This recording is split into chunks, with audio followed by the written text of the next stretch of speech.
first Nigerian to register a Nigerian domain name called Nigeria.com on the internet. Take us back in time. Why you did that and how it happened. I fell in with a set of people actually, the story behind it was the cookery strike, and when everything sort of shut down during the Abacha takeover from Ernest Shonekon. We, in those days, it wasn't called Japai, but we sort of ran away to London, and I fell in with the people who started the first cyber cafe in the UK, in outside America, and they had a lot of bandwidth. We had a lot of playing to do, and being friends with them gave me access to their infrastructure. So the infrastructure, part of it was a domain name system, and all of a sudden you could register domain names in those days free of charge. So we did in bulk. I think I had at one point in time I had about 3,000 domain names.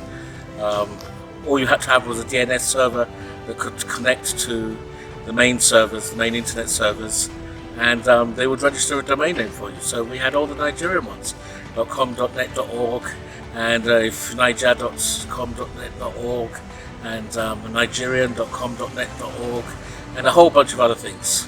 Made a lot of money out of that. Okay, essentially, still back to making a lot of money out of what eventually became of those Nigeria. Made a lot of money out of it. Your name. We kept just the one. We kept just the Nigeria.com, and till date.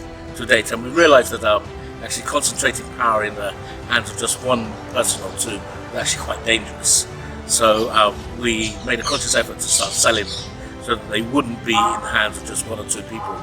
And why did we do that? Well, it became obvious that having a domain name like that, people would come and seek information.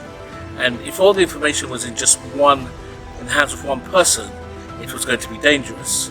So we made a conscious decision to make sure that they were spread wide, and they didn't end up in the hands of the government or end up in the hands of some rich guy or something like that. Made a conscious effort not to sell them to the same people, and they got spread around. Yeah. You're currently powering Bootstrap Africa. Bootstrap Africa, my new baby. Tell us about it. At some point in time, I decided that enterprise computing was not going to go very far in Africa. In the UK we have this saying, it's called horses for courses. You have a horse that runs on the flats, and you have horses that do dressage, and you have horses that run over hurdles.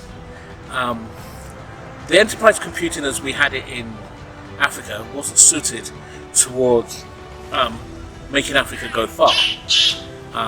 And we realized that in Africa what we need is employment, first of all, not concentrating wealth in the hands of a few billionaires.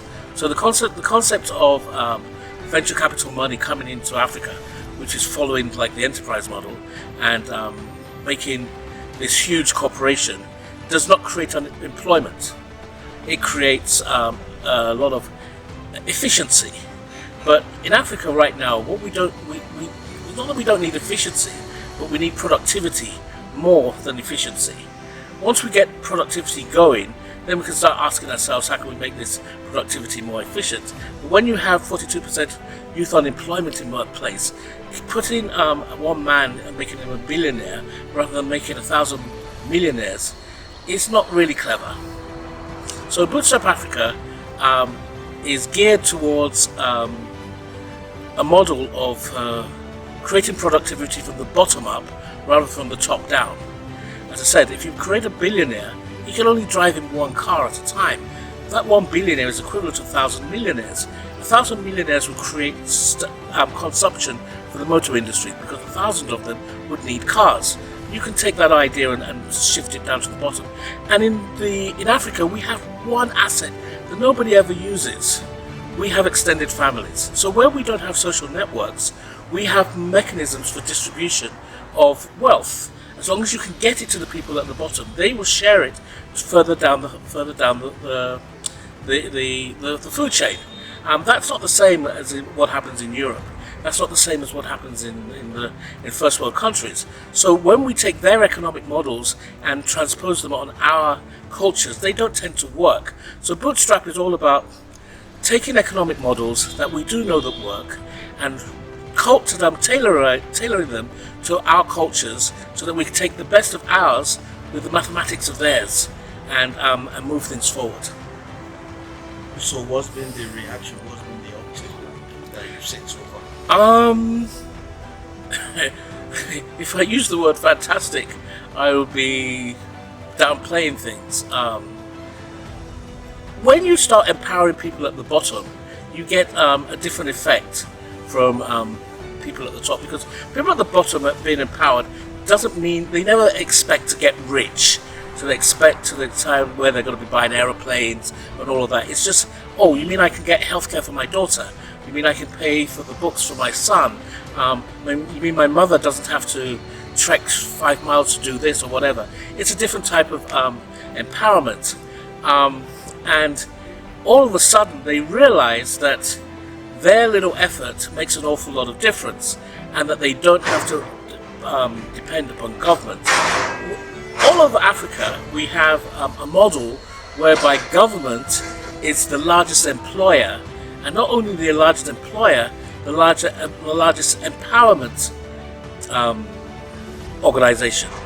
And so people sort of wait for Goddards. They sit there waiting for government to do something. But the moment you can empower them to show that their effort actually has a meaning and has a purpose and can change their own lives, then it's like a fire with petrol poured on it. It really takes off. Government, you mentioned government. Government makes a lot of claims about programs, initiatives, intervention to support SMEs, to support people at the bottom that you've identified as a niche. Is it that there is a gap in there, or is it that these government interventions are not meeting up to the expected deliverables? I've coined a new phrase recently. It's difficult to explain the life of a camel to a whale. You can have the best intentions in the world, but if your whole world view only sees certain things, you can't think outside that box. So to a whale, the concept of a desert is like, well, telling somebody today, look at the fifth dimension. You don't know what the fifth dimension looks like. How can a whale understand that there's a camel moving over a desert where there's no water for the next 10, 15, 20, 30, 50 miles, when all around the whale there is nothing but water? As I said, it's difficult to explain the life of a camel to a whale. You can have the best intentions. Look at UWIN, for example. That was a program that was created by the federal government. The question is, can it scale? It can't scale. Even if you empowered 1 million people with 42% unemployment, it's a drop in the ocean. And these people that you're employing, are they employing people? Because what you need to do is create something that creates a network effect. Without the network effect, it doesn't work very well. So Amazon could never have sold as many books if all it had was physical shops. Well, physical shops is where people bought books, but then Amazon brought in a model whereby everything was done online, and all of a sudden scalability became an issue, became the competitive advantage. Our government doesn't understand scalability. But then, as I said, how do you explain the life of a camel to a whale?